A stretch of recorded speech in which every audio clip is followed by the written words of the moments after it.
of each layer. Now we're gonna take the frosting and spread it on the first layer. Put the next layer on top and frost again. Stack the 3 layers on top of each other to form a well. Now for the third layer.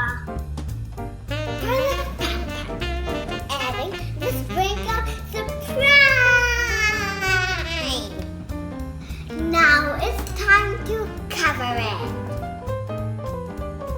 Let's cover the whole cake with frosting. You don't have to worry about me. Line Pocky sticks around the cake. Ta-da!